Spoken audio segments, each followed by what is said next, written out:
Productions, the Cultural Preservation Station. Tune in. Tune in. Hey yo. Black education, cultural preservation, tailored BEETV, but cause elevation. Tune into the station, we rockin' the whole nation.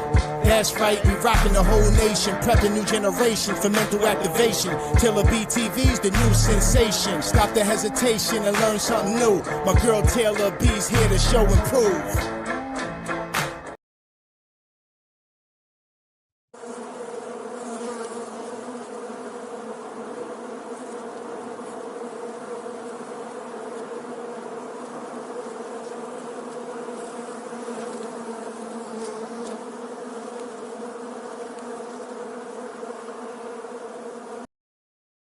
Peace and love, peace and love, peace and love. Welcome to BEETV, Black Education Empowers True Vision. I am your host, Taylor B, also known as Queen B, and this is Hip Hop Hour. And tonight I have none other than one of Trenton's finest MCs, Mr. Fingaz himself of EA2 Productions. I'm about to go ahead and bring my bro up on the screen.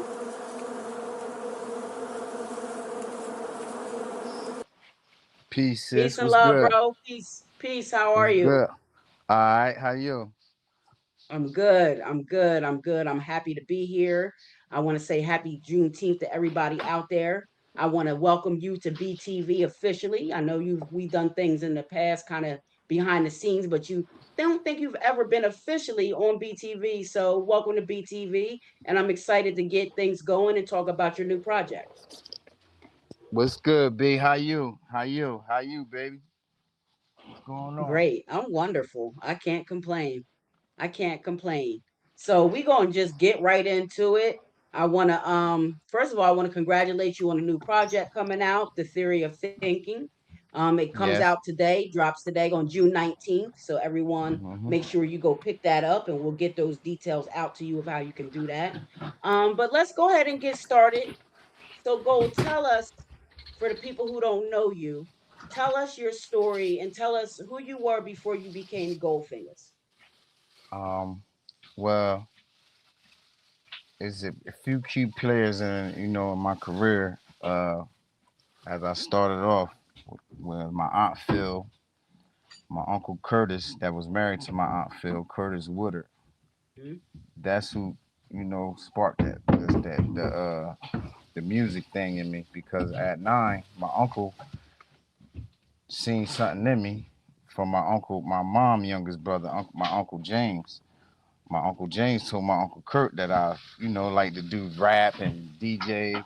So my Uncle Kurt said, I'm going to take you to the studio one day. And there's a guy named Raymond Earl from Instant Funk, a group that was called Instant Funk out in Trenton. And we went to his studio to record. And I was like 9 years old when we first recorded our first song. It was called Crack City.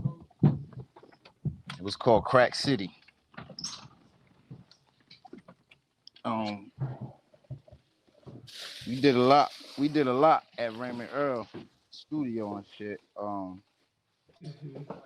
Like my Uncle Kurt wrote Crack City. At the time he was smoking crack at the time, so it was hard, Oh, so he was smoking crack, so he had firsthand experience, huh? Yeah. He could sing real good. You see what I'm saying? But I was like, damn, I didn't know at the time he was doing drugs. But that was the first song he really written for us. It was called Crack City. So I was like, damn, Uncle Kurt smoking it, and he wrote a whole song about the drug and he's smoking it. So it was different for me. So at the time I was like, yo, I'm gonna just do something different. So I said, I wanted to DJ. You know what I mean? I wanted to start as a DJ. I was DJing because my dad started buying me equipment. So I started DJing. That's how I started getting like my name up from doing parties and DJing this and DJing that. So After that, I said, damn, I'm gonna start writing. I'm gonna start writing the music now.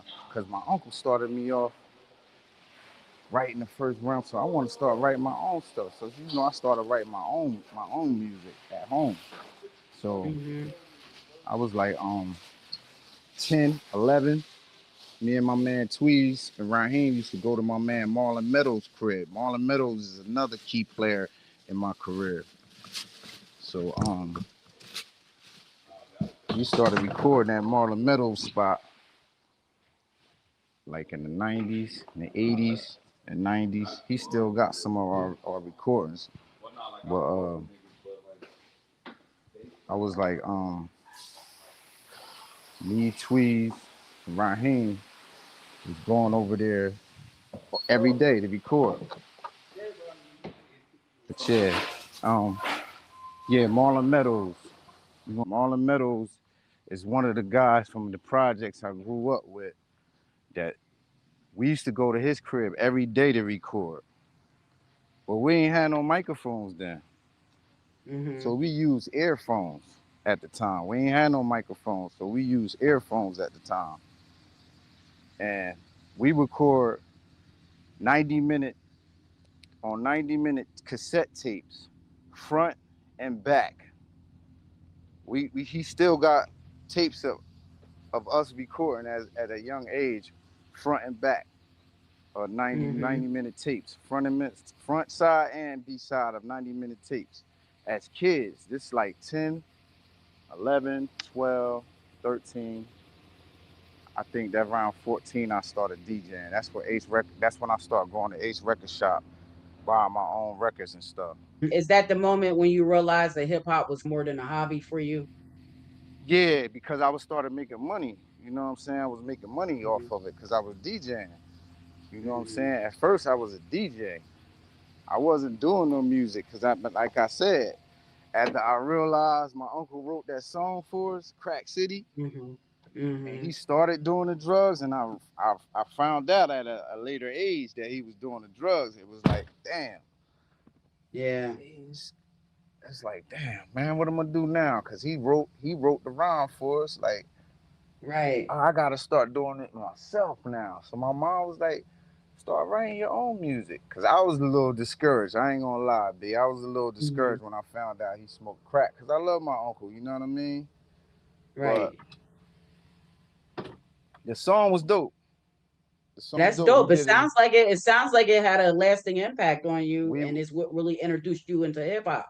my aunt that he was married to had a store at the time called Kumbaya. She made all the Africans dashikis, the dresses, all for the Africans around that time, and like in the 90s, the hot 90s around that time. You know what I mean? For Mm-hmm. all the Africans that came over here around in that time, she was the one of the ones that's making their clothes. You feel me? Wow. Yeah, So that's dope. at the time, she kept pushing me. Yeah, you need to do music. I can make your outfits because she made all our outfits for shows and venues and stuff like that. So my Mm-hmm. first show at Calwater Park, I was 9 years old. Wow. I was 9 years old when I did my first show at Calwater Park. That's what I'll be trying to tell people. Like it get deeper than the situations I had with N.O.R.E. and this person, that person, way before then. I was a young kid running around the project carrying heavy ass crates of records by myself. Right. Third floor. I lived on the third floor, B. Mm-hmm. I had to take 6, 7 crates of records upstairs, mixer, 2 turntables, 2 big ass speakers my dad made for me. I had to take all that upstairs, third floor. Up and down. Up and down. Up and Yeah. down, sis, up and down. I had to Mm-hmm. take that up and down the steps every time I had to do an event. I had to do that. I had to do that every Mm-hmm. time, every Yeah. time. So talk about when you started making the mixtapes and all that, and selling them around the city and all that. Like, when Um, was that? What year was that? And how important was that mixtape game to you before like social media existed? Because that was kind of like the way to get your stuff out there back then. all right, with that, uh, like I said, I was DJing, and then I took it upon myself when I was DJing. I said, you know what? I want to make mixtapes because I was hearing DJ Plex mixtapes out, DJ Juice. You know, they had all this stuff in Ace, so I'm amazed. Like, damn, I want my stuff in here too. So I just, you know, one day I said, man, I'm gonna make. Was it? I think it was either Halloween mixtape part one or Hurricane Elizabeth. One of them I started off with, but my dad would make the covers at Train when he was working at Train, and I would cut them out myself and put them in the cassette tape covers myself and sell them in the hood for $5. So that's when my spark really started around in the hood, selling myself to the public. I started putting all my mixtapes, my little blends. I used to let Koss freestyle on a couple joints. Let Black freestyle. Couple Tweez was on couple joints.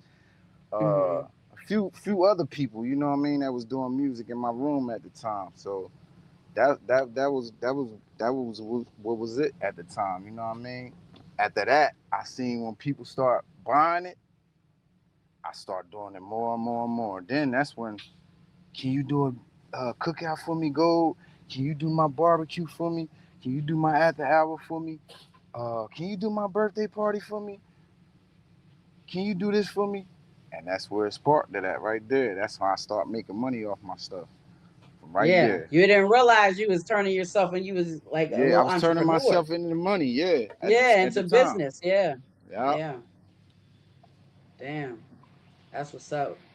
That's what's up. So what was the hottest record you remember putting on a mixtape that everybody wanted? Everybody wanted to run that back. Everybody wanted to. I need that tape. Let me see. I think it was the one that Juice liked this song I made. I'm thugged out to the day that I die. I was the first, one of the first, besides Don Black and Wise, Intelligent, and Poor Righteous Teachers. I was one of the ones Juice put on his mixtapes at one point because it was one song he liked it. I gave the guy at least maybe like 10 songs to listen to. He picked that one song. It's called I'm Thugged Out to the Day That I Die. And that was one of the songs that everybody liked it. Everybody liked it, that song. That was one of the songs Juice helped make become like a little street little anthem. You know what I mean? It was because of Juice, because of that song went that direction. But he only played half of it, and then the town went crazy on him, sis. The town went crazy on him. They like, yo, why you play half of it, Juice? You should have played the whole thing, da-da-da-da-da. And that was it. It was thugged out to the day that I died. Because I was still signed with N.O.R.E at the time. But my man Powerful, the one, we was in Miami. And one night we walking down the strip. It's hot. And it was a lot going on, man. It was a lot going on. I don't want to, put things out there like that, but it was a lot going on down there, and it was, pretty violent. You feel what I'm saying? But he was telling me, he was like, man, Gold. He was like, I see where this thugged out thing going, man. He said, know what I want you to do when you get back home? Start doing your own mixtapes. So what I did, them songs we was recording in the studio with N.O.R.E and them, when they used to give it to when Shannon and them used to give it to the DJs, or Martin or one of them used to give it to the DJs, what I would do, I would hold them and I would use them for the stuff I was doing. So the first mixtape, Gold Fingaz Volume 1, that's how you hear all them freestyle, some off Lazy K mixtapes, Cut Master C mixtapes, Clue, and all that, because I was taking little clips of songs I was doing with them that they was using here and there on DJs, and I was using them myself. And that's how Gold Fingaz Volume 1 turned up, because we sold a lot of units on that one. We sold a lot of units on that one. A lot. I mean, yeah. That was the first mixtape on CD. Not the first mixtape I did, but that was the first mixtape on CD. So I got mixtapes on cassette that I did and mixtapes on CD. Yeah, that's the way to do it. That's the way to do it. And as the game evolves, you got to do it that way, Mm-hmm. because that's the change in the technology. So you got to upgrade with the technology too. So what do you think about that? The upgrade in technology through hip hop, coming from the mixtape era, transitioning, being around with the CD era, and now this digital era that we're in. What do you think about this new digital era and this streaming of music these days? Um, Digital thing is like you gonna get nothing. You working for nothing. It's like you working for nothing. Like it's like I think they did the digital thing to kill the record sales, cassette sales, CD sales, but it really it really didn't. It really didn't because people still selling vinyl left and Mm-hmm. right. People still selling CDs left and right. So the Mm-hmm. digital thing was like when they put the digital thing in there, it's like I don't know. It's not like it's like you working for nothing. It's like you working for nothing. I mean, and these young cats they don't know about the ISRC.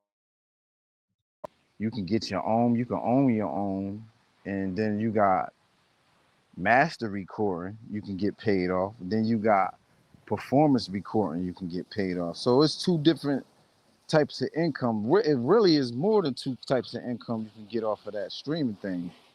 Mm-hmm. But the main one that people don't know about, and this is a lot of things that artists need to know about, is the master recording money you can get. That comes from owning the copyrights and owning your own IRRC code, C codes. If you own those, then all the money come back to you. I Mm-hmm. remember Raymond Earl told me about those codes like 4 years ago Mm-hmm. about them codes that they put on. They've been putting them on music since years ago. That's why certain songs pop up and it'll pop up under the YouTube description thing because they got them codes on it. Right.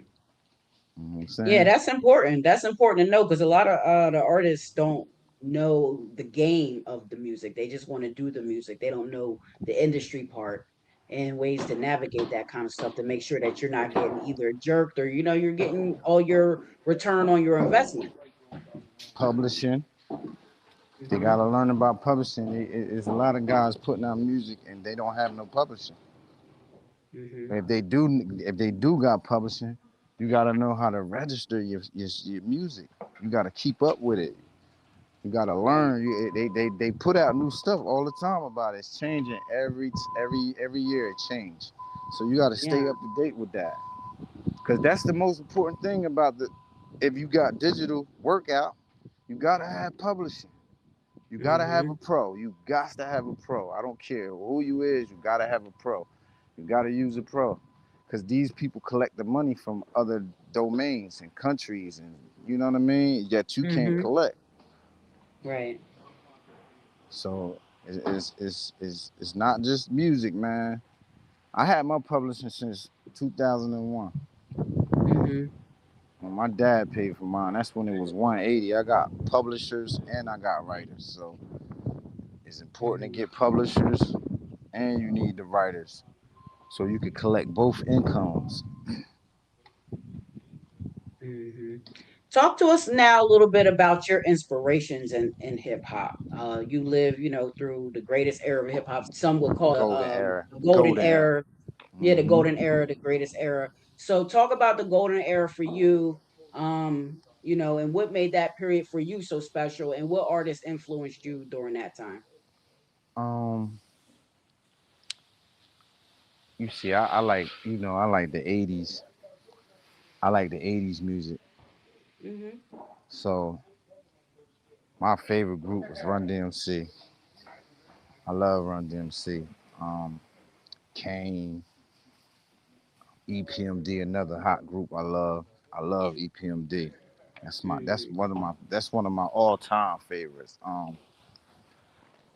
Uh, MC Shan, Public Enemy, MC Light, Roxanne Shante, you know, break beats.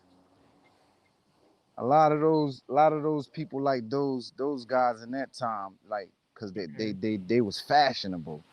They was making music, you know, that we can learn from. You know what I mean? We was Yeah, learning that from was some of back them when hip songs. hop was hip hop. Yeah, we was learning from some of that stuff, man. Like Yeah. how to put certain outfits together, the certain type of slangs. Like I ain't know Biz Mark had that Biz Mark he had. That was them iron on letter shits. I never knew that. Mm. I never knew that. That's the type of shit I used to be into, making my own shit. You know what I mean? Be Yeah. going outside wearing it. Some people be like, "Where Yeah. you get that from?" So I got all that from the '80s, sis. You know what I mean? Mm. My brother, Innovation. yeah, my brother was a big fan of Doc the Doc. He loved West Coast rappers. He loved the Doc. He Okay. was a big fan of the Doc. So you know, my brother played an important role in my career too, cause Mm-hmm. he used to I used to get punched because I used to do the beatbox for him and he used to freestyle. And if Mm-hmm. I stop, I get punched in the stomach for that. You Oh, know what I'm damn. saying? You got to beat down. If I stop bebopping, I get punched in the stomach for that. So Damn. my brother, he really gave me a lot of inspiration on discipline, man. My brother was a real disciplined dude. He was a real disciplined dude, man. God bless his soul. You know what I mean? Like he was a disciplined dude, and he was happy as hell because my brother stayed in and out of jail a lot as a kid. Mm-hmm. So when he heard that I was on that Capone and Noriega reunion album, that shit was all throughout jails, all over the place. Yeah. So Yeah. when he heard that and he was locked up, he was like, "Little bro, keep doing it, keep Mm-hmm. going." You know what I That's what's mean? up. And you know, it was a good thing. It was a good feeling at the time to hear myself on something. Um, two dudes, you know, I was a fan of. You know what I mean? That shit happened overnight, B. I'm DJing. They heard a freestyle DJ Plex tape, and then next thing you know, they wanted to see it, nigga. You know what I mean? So Mm-hmm. and that feeling was good. Like that feeling was good because I ain't really had to do too much. I ain't no unsigned hype. I ain't had to stand out in front of no labels with no demo, none of that shit. That was just Mm-hmm. pure talent I got in on. For real. Yeah, so talk about that a little bit. Talk about the night that N.O.R.E heard the mixtape or heard the song. What happened that night? And what I want to say about that is not that you didn't have to do much. You did do everything. You did everything. See, this is the thing that people don't understand. When you put the work in, that's Mm-hmm. what you've done. That the work itself shows for itself. So that's why I always encourage young artists or young creatives, put the work in. Just put the work in, stay busy, put the work in because one day it's going to pay off, and I think that's kind of how it happened for you, yeah, off of pure talent, but that talent takes work and it takes putting those work in, putting those mixtapes together, and that's how N.O.R.E heard you, right? So talk about that a little bit and tell us about that experience, and how that jumped off. Like like I told you at the beginning, it started for me letting my uncle write the song. That one song Right, sparked it for me. That right. one I know song that sparked song. it. I'm talking about the path to N.O.R.E. Like the night Oh, that the N.O.R.E path. heard the mixtape and was like, "Yo, I wanna work with him. I like the way he sounds." All right, this how this went. Yeah. All right, my man Wiz, God bless the dead. He he seen Plex downtown, so Mm-hmm. he like, yo Plex, you need to let my two bros get on your next mixtape. So he like, who you talking about? He like Cos and Goldfingers. So Mm-hmm. all right, he told Wiz it was a Friday. I remember it was a Friday. He told Wiz, he said, look, tell him to be at my house a specific time. I forgot the time. He told us to be there, but I was dating Buds. You're not familiar with, but Unique know what I'm talking about if you see this. Buzz was the most famous chicken spot in Trenton, New Jersey. Everybody loved Buzz. I was dating his granddaughter. Her name was Lisa. Mm-hmm. And at the time, she was driving. She was young driving. You know what I mean? We wasn't driving at the time. So we in my crib in the projects. We listening to the fucking war report. Coinky Plex calls. Yo, y'all can get over here? Hell yeah, we can get over there right now. He said, yeah, come now, right now. So I was like, Lisa, you'll take us over there? She said, hell yeah, I'm gonna take y'all over there. Me and Cos go over there, knock the freestyle out. Plex dropped it like a week later. That town was flooded. Everybody in the town was listening to the tape. So one girl, one chick, one night, she just happened to go to New York, just on some fun party and shit. She went out to the club and she bumped into N.O.R.E. And that night he was saying he was looking for a new artist. And she was like, oh yeah? Well, I got two dudes right now. I want you to hear it. Come to my car. So they comes to the car, him and a guy named Martin Moore that was president of Thugged Out at the time. Mm-hmm. So they comes to the car, they listen to the tape, and they asked her, well, do you know these guys? And she like, yeah, I know them. She's like, well, can you get them up here right now? Can you go back down there and get them right now, bring them right back? She like, nah, I can't do that right now, but the next day I can have them up here. They was like, cool, get them up here and snatch the tape. They took the tape. They didn't Mm-hmm. give her tape back or none. They just kept the tape. So the next day, I'm around the way doing what I do. You know, I'm young in the Mm-hmm. streets. Um, Keenan Cos pulls up like, yo, come here, yo, come here. Yo, N.O.R.E. want to meet y'all. He wants y'all to come up there right now. I got the address where he want me to bring y'all. When we gets to New York, the N.O.R.E. album is about to drop. He got an interview with Fat Man Scoop. So she brings us in there. Me and Cos freestyle for like 2-3 hours straight. No fuck ups, no nothing. Mm. 2-3 hours straight, back to back. We just standing on the wall, just going back to back. He'd stop, I come in. I'll stop, he'd come in. So Fat Mm. Man Scoop was like, who the fuck is these two dudes? The whole studio was out just listening to us. So N.O.R.E. was like, yo, y'all fucking with me. Y'all fucking with me. And that's how that started right there. Cause we freestyled for him for like 2 hours at the interview where he had with Fat Man Scoop. Then he took us to penalty and we freestyled for him another couple hours for him. Back to back, the same way. Different rhymes, not the same. So he was like, God damn, I'm fucking with you two niggas. Hell yeah. Y'all with me. Y'all Mm-hmm. fucking with me now. So Hell yeah. yeah. That's dope. Me and Hell Cos had yeah. the, you know what I mean? Me and Cos had the Mm-hmm. brainstorm. That's why I said, man, on the new album, me and Cos, the song that we got on the new album is called Bullet and Gun. You know what I mean? Like, me and Cos is the bullet and gun. Mm. You know what I mean? We lethal. We real lethal together. So, yeah, that's how that came about. That N.O.R.E. situation, yup. Yeah. That's dope. So what did it feel like when you did finally get work with N.O.R.E.? What was that experience like? My first song I did with him called Drama I did.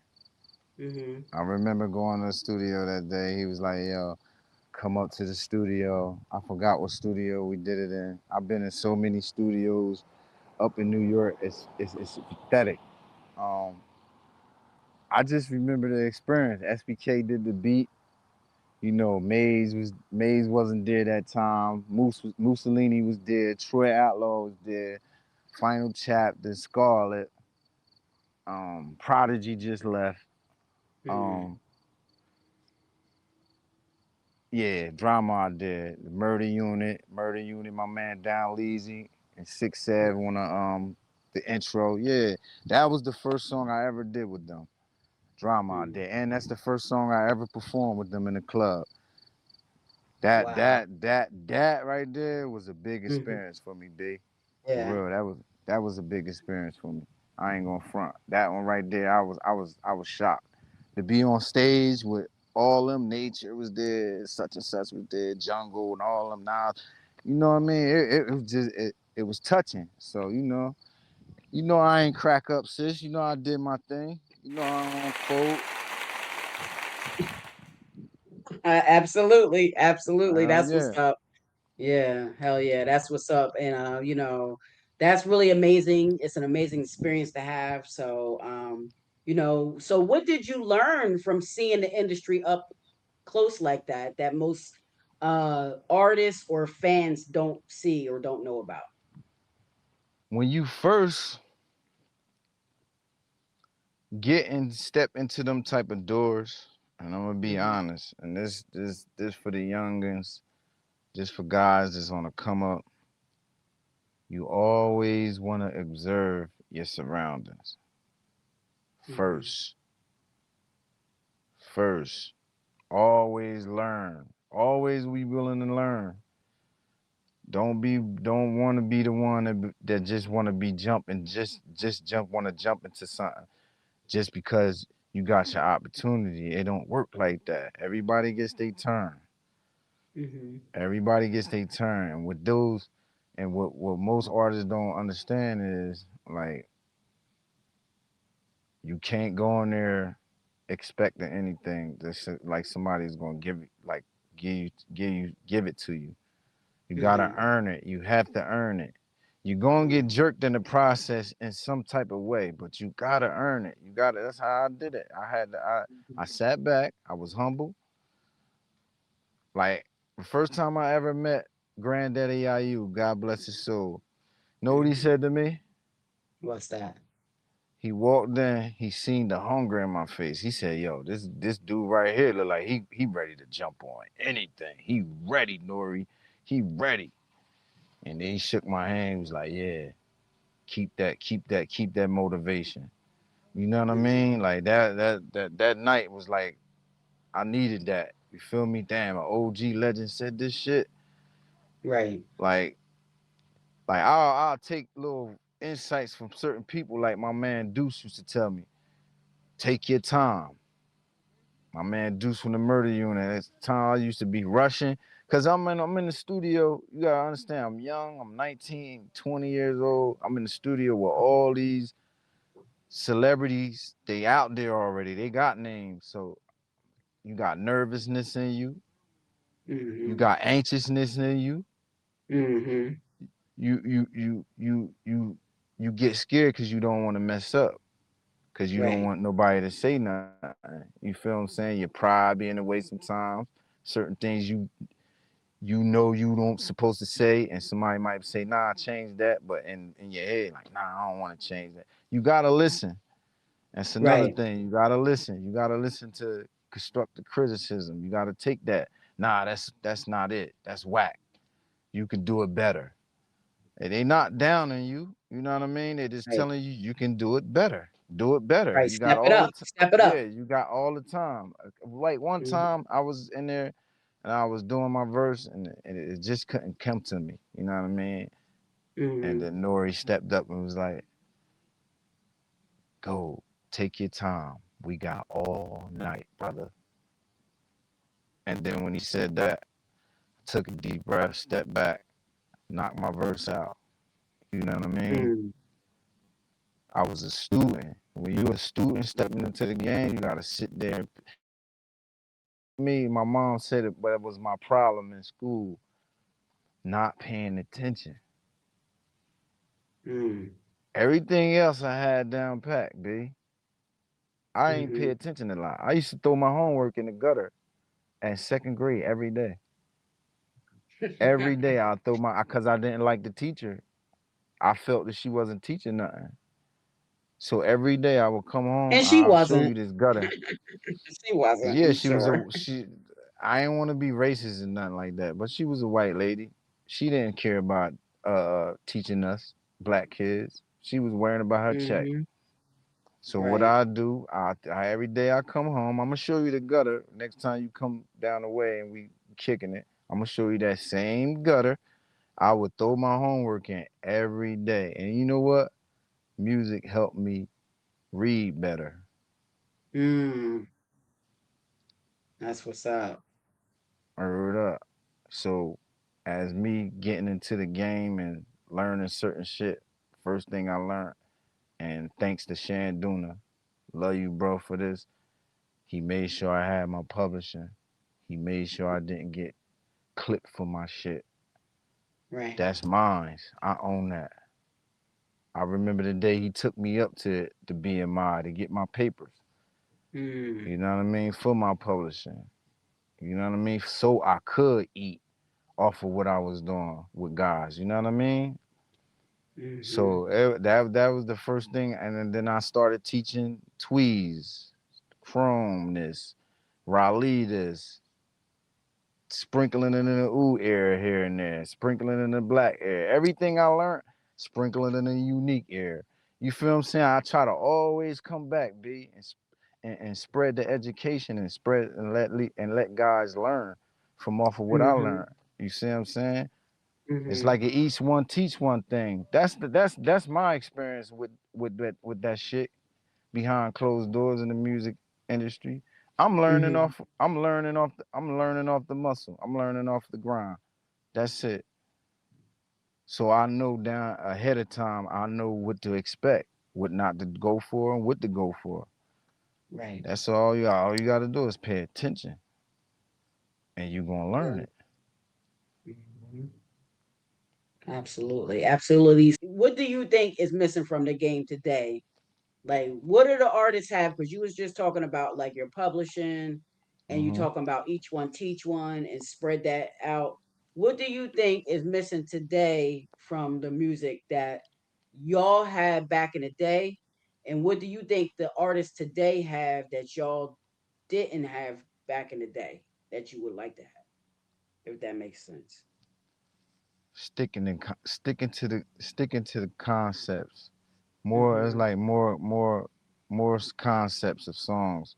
Like this whole theory of thinking thing was, my bro Tweed said, "Go." A lot of people heard you rap streetwise, the the street stuff. You know what I mean?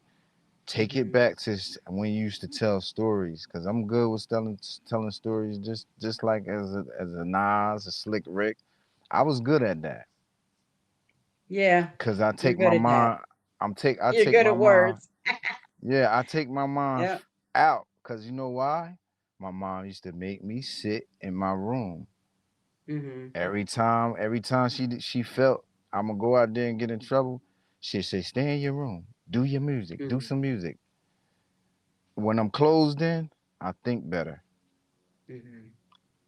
You know what I'm saying? So I think the game right now, they beats is a little more thumpier than the beats that we had back then, because it was Mm-hmm. like it's analog versus digital.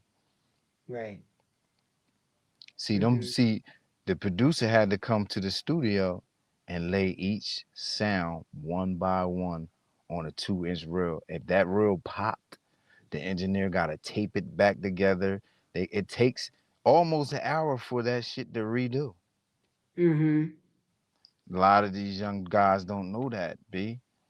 Yeah. That process, how all them dope classic records was made, Reasonable Doubt, Life After Death, it was written out, whatever classic album was out. Just know it was analog versus digital. Mm-hmm.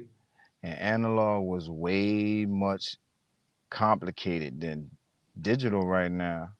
As Right. the producer can make the beats on a computer right now, right? Mm-hmm. And Email it just to the artist and they can go email it to do the it. and do it. But back then you had the producer had to come to the studio with you, and he had to Mm-hmm. He had to track the drums separately from the hi-hat, Mm. separately from the sound that he wanted to be in there, separate from the bass, separate from the piano. All that shit had to be separate. Then the engineer got to sit, takes another 30 minutes to 40 minutes. So that's like a whole almost 2 hours before you can start the session. Right. So that's why guys will have them the big budgets, and that's why people will hear like Big or go to sleep, wake up in the middle of the night, record, cause the process, that process, he know the process. I could take me a nap and wake up, and things is just floating. You know what I mean? It's different, analog versus digital. Mm-hmm. Damn. So you got Independent Express, that's your company name, one of your company names, right? Mm-hmm. Talk about what independence means to you in 2026. Independent Express. Independence stand for me. It's doing everything yourself. You really don't need to reach out for no deals. Cause right now, a record deal is not a record deal. You can sign yourself. Artists Right. don't even know you got a label and you're doing it right. Your LLC is connected to your business account. You could Mm-hmm. sign yourself. You don't Mm-hmm. really need Collect no your label. publishing through your LLC. Yeah, Yeah. you can collect all your money through all your revenue will go right back to you. This is how the labels did it, but people don't understand because they didn't um they didn't want to learn.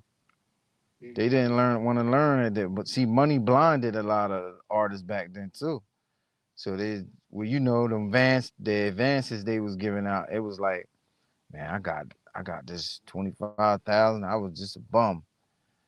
And I don't care about nothing else but this money and shining. You know what I mean? So that's what most artists back then that's what they went through. For real, that's what Mm-hmm. they went through. They didn't want to educate. They didn't want to learn.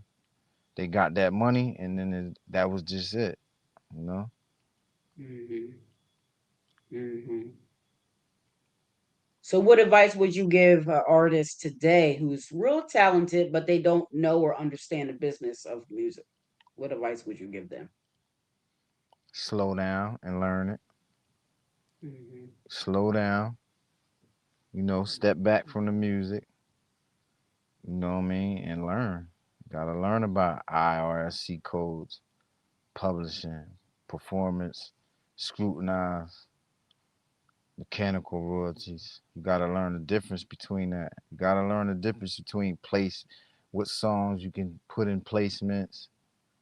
You know what I mean? What samples you can use, how to get stuff cleared, what proper people to talk to. For sponsorship, management. You really don't need management. You could do self management. If you know how to do Mm-hmm. self management, you good. But all these important things, the artist must know how to do, man. You gotta do it. You gotta learn it. You gotta sit down and teach yourself, cause nobody ain't gonna teach you it. Especially if you hot. All they thinking about is a dollar sign. So you gotta be on point. And that's one of the titles of my song, Stay on Point. Mm-hmm. Gotta stay on point, man. Yeah, getting to the album. Tell us a little bit about what does the theory of thinking represent. Talk about the album a little bit, your creative Oh yeah, process. I was waiting for this one. Mm-hmm. The theory of thinking. I I've been sitting back for a minute. I haven't been doing music for a minute. And I think a lot. You know what I mean? I sit back and I think a lot. And I think sometimes me thinking so much, it throws certain things off. You know what I mean? It throw a Mm-hmm. lot of things off that I want to do. It slow me up. Cause Mm-hmm. everybody think different. but we Yes. gotta start thinking better. You know what I Yes. mean? So the theory of thinking came about. Um, one day I was just thinking, like, damn man, I wasted all this time doing things that wasn't really important. Mm-hmm. And now that I'm seeing things that is important, I'm starting to think more. I'm starting to think more bigger than what I was thinking about. So Mm-hmm. my whole thing is like, damn man, how I'm gonna start this? Raleigh called up. Me and Raleigh got back together. So I don't know. Was it Billy the first song I recorded with him, or um, was it Stay on Point or Billy? I think it was Stay on Point or Billy.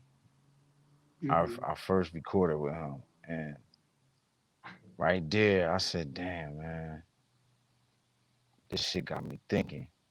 This shit got me thinking hard, cause Billy just came out of nowhere. I swear, word up, sis. Billy came out of nowhere, and Farrakhan is a real person about Billy. See, a lot of people don't know.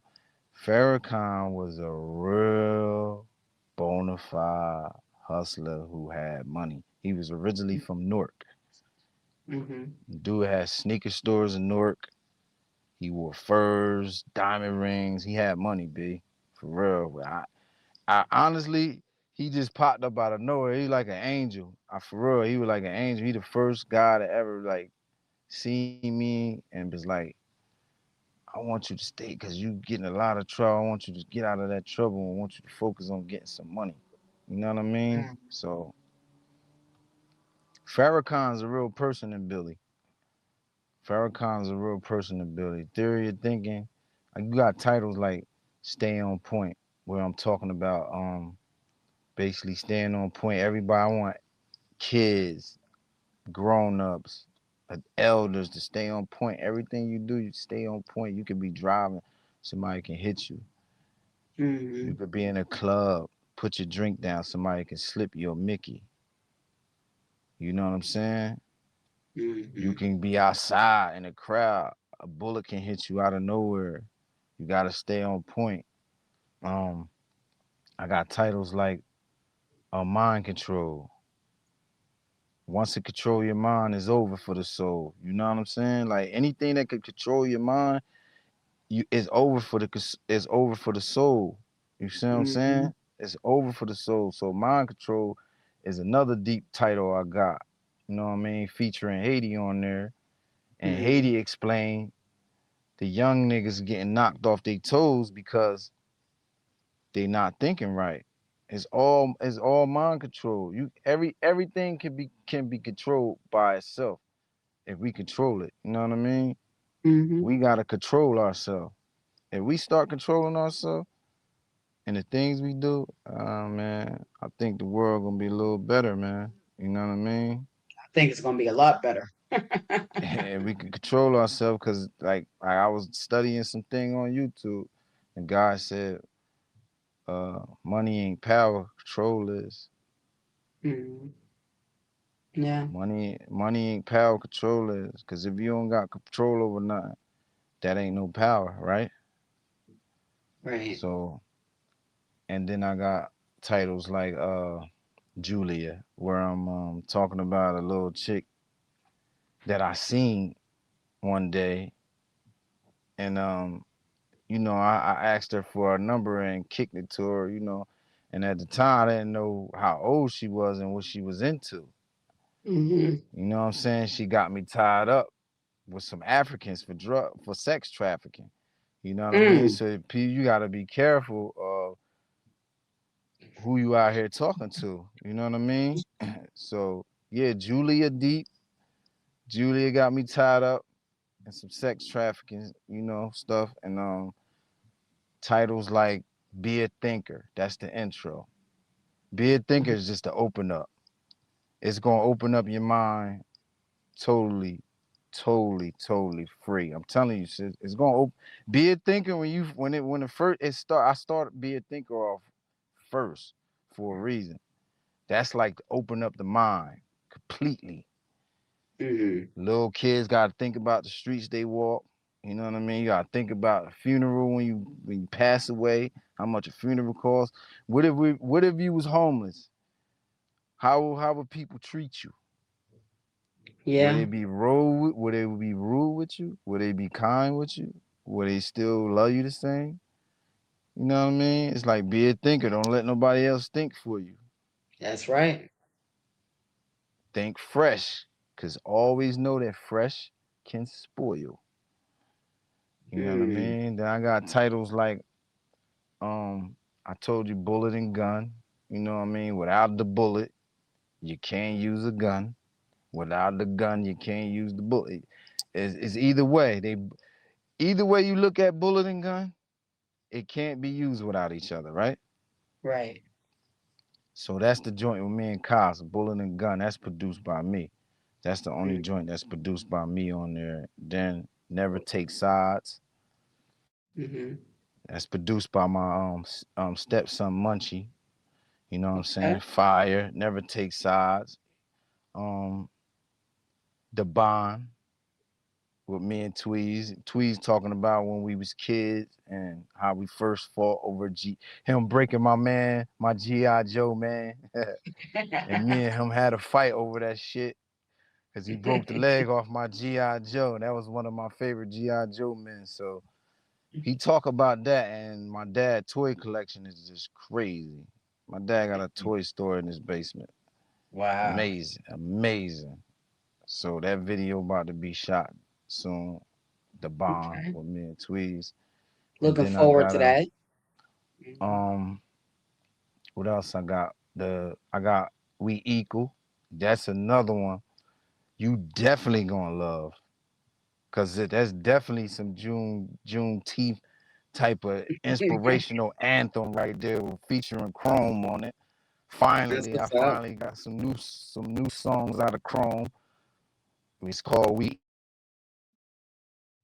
Is that one now? I know you gonna be like, yeah, goes right with this one, and the whole world gonna love that one. You hate my color, then you evil, straight up. That's how I'm coming. Mm-hmm. You hate my color, then you evil. God made man And and that's a woman fact. equal. And that's a fact. God made man and woman equal. You hate my color, then you evil. For Mm. real, It's powerful. real. Yeah, that's Real. powerful. That's why I'm glad I picked this date to drop it. And then you told me, yeah, we do Juneteenth. I said, what the hell be talking about Juneteenth? Then I looked on the calendar. I said, oh, it is. I'm not even. See, this is why I say I think so much. I'm not even paying attention to what the date I picked for this shit to be released. A perfect day. It is a Perfect day. perfect day. I will say it's a Perfect day. perfect day. And it's a perfect day for you because it's the 19th and the one is your frequency. So you're in tune with yourself. So that's all that tells me is that this project really means something to you. It's important to you. And you're in tune with yourself. Mm-hmm. So I'm talk very in about tune. talk about DJ Raleigh real quick. May he rest in peace. This project is dedicated to him. So talk about him a little bit and why it was important for you to honor him in this project. All right, we gonna end it like this. Hmm. Um, Raleigh, a very special person to me, B man. We since kids, oh man, we got so much story. He was DJing, I was DJing, and you know, a lot of people don't know I was a DJ first. I was a DJ first, and that was my love. That was my love first. That was my first girlfriend, DJing. Um, Raleigh, uh, Raleigh special to me because we shared a lot. We shared everything, man. We shared records. We shared parties together. He used to come to his aunt Diane house, spend the night with his cousins Raheem and Fats. I would bring my DJ equipment to Miss Diane house. We'd DJ all night. She'd let us rock out. He'd come to my house. My mama let us rock out, blast the music all night because we stayed out of trouble. Anything to stay out of trouble, she was with. You know what I mean? So Raleigh special, man. Ali special, man. For real. He the producer of the year, man. Producer of the year. He get that. All time producer of the year. He can get that. With him, it's always a special moment with Raleigh. Always. Always a special. Since we was kids. Always a special moment with him. He'll be out East Trenton doing house parties in the basement. I'll be out West Trenton somewhere, South Trenton somewhere doing parties. We'll hit each other the next day. Yo, bro, man, I got paid 400 for this. Yo, it did, man. What's the name? Gave me 500 to do this cookout the other day. Man, hell yeah. Let's make a mixtape tomorrow. All right. This weekend, what you doing? Nothing. All right, come over your Aunt Diane's house. All right. And then after that, we just start making music consistently. Like he a very special person, man. Raleigh is a very special person, man. This shit is for him because he called me out on this. I wasn't really. I ain't say I was quitting music. I just slowed up. It's not too much for me to do no more. I got so much shit out. Mm-hmm. You feel me, B? I got so much music and workout and been working so hard. I'm like, man, I could just sit back and relax now, man. Like I don't really gotta put nothing out right now. Until I seen the podcast interview with him and Alert on there, and Raleigh was like, "Yeah, Mm-hmm. go. I need you to come back out, man. We got work to do." That was the spark right there. Mm. That's And dope. when I came back and record with him, first song we did, Billy. Billy was the first joint, and he was like, "God Mm. damn, bro." I think I did that like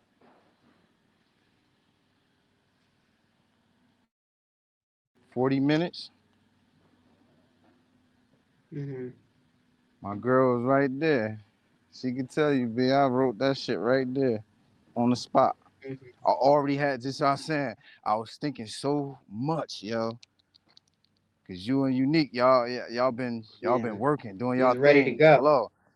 Yeah, I've been home thinking so much. And it's like, all right, damn. I'm back in the studio and I haven't been in here in months, maybe a year. Billy just came to my head. I just was like, yeah, let me tell a story about a little kid. You know what I mean? Let me tell a story about this little kid right quick. And it just came to me that day. I just kept pasting and I just kept writing it in my phone, writing it. Next day I laid it. And that's what sparked that. That's what's the whole sparked this whole project, man. Raleigh, man. He the one brought me out my shell like this. Him and Tweez. Him and Tweez brought me out my shell because Tweez was like, bro, can you please, if you gonna do music, bro, I ain't telling you what to do. You need to go back to that storytelling shit. That shit twist. Niggas can't fuck with you with that. So on the album, you'll see I got Julia and Billy. Julia and Billy, you gonna be like, Mm-hmm. oh, I think you heard Billy already, but you ain't heard Julia yet. When you hear Julia, you gonna be like, yeah, I know where we're going at with this. I'm just trying to make everybody this half. I'm having fun, and I want to make sure all my peoples I love, man, including you, man, stay on point, be a thinker, mind control, never take sides, and always build your bond with your loved ones. You know what I mean? Mm-hmm. And that's how I'm gonna do it. That's how I'm gonna do it, babe. I'm gonna leave it just as that because I can't change nothing on it. He's gone. I can't go back and say, Raleigh, do a show this for me. I can't do it. He's gone. I can't say, Raleigh, I need Right. this particular instrumental to this beat. He's gone. He don't label his music. It'll just say a date and your name on it. So you'll have to go through Mm. all them dates and names and see what song that you have recorded. Yeah, Mm-hmm. you know, that's why I said this one is it, man. He gone. It's nothing much I could do after this one. You know Right. what I mean? My Well, brother is salute to gone. him, and yeah, salute to him. And it sounds like he was real instrumental with this project. So let's I want you to tell the people, go, what is one thing about Trenton hip hop that you want the world to know that they don't know about Trenton hip hop? I want the world to know Trenton hip hop is historical. Is learning. You can learn from it. And also you can take things out of it um and use for the future as far as learning survival, struggle, um, because everybody got that everywhere, every ghetto, every neighborhood. I don't care if it's suburbs. There's always a struggle. There's always a story. There's always some pain. There's always some tears. But Trenton different, man. We really got that music. Like I think George Washington and them put a curse on the city, B. Since they had that war with the British or whoever they had, you know what I mean? And just I feel that we got the best struggle stories. For real. We got the best struggles. The hustlers is out. The hustlers is out. We got the best stories. For real. Mhm. Tell the people where they can get the album. The album drops today on Juneteenth. Tell the people where they can pick up the Theory of Thinking and where they can check it out at. First, it's a limited edition album, so the first platform is going to release on is YouTube, EA2 Films. Y'all can check it out on EA2 Films, and then you know what I mean. I'm gonna also put out an audio album. It's just audio. It's just me talking. You know what I mean? Thinking. It's a thinking. It's a thinking thing. I'm gonna put that out. That's probably in August. I'm gonna drop that at the end of July, August. And far as the bundle package, you can get the T-shirt. You can also order the record. I'm gonna get records pressed up. I'm gonna get CDs pressed up. Shirts, hats. You know what I mean? Bluntville's sponsors in this. They behind me on this. You know what I mean? Also, I got that. That's still going. Me and my son got the Bluntville endorsement. Oh yeah, we didn't even get Yeah. into the Blunkville endorsement. See, that means you got to come back. That's all. You just got to come back. That's all. Yeah. Um, yeah, the first place y'all can Yeah. pick it up, y'all can DM me on Instagram, Zyron, Ziron, Bae _777. You could DM me if you want a keychain, shirt, get a CD, you want to order your record. You know what I mean? You can come to me directly and get it because I have it directly before it go to the digital platform. Before anybody put their hands in my pocket, I'ma sell it first so you can get it from me. That's right. There goes that independent legacy mine there again. There we go. There we Yeah, I'm go. back. So, bro, I want to thank you so much for coming on BTV Hip Hop Hour. I want to congratulate you on the album, The Theory of Thinking. Everyone, the album is out today on Juneteenth. You heard him. DM him on Instagram at Independent Express 609 underscore VC. Hit him up. Subscribe to him on YouTube at Gold Fingers, and the YouTube is EA2 Films. So make sure you guys go pick up that Theory of Thinking today. And I want to say salute, peace, love, and kings up to my brother Goldfingers. We out.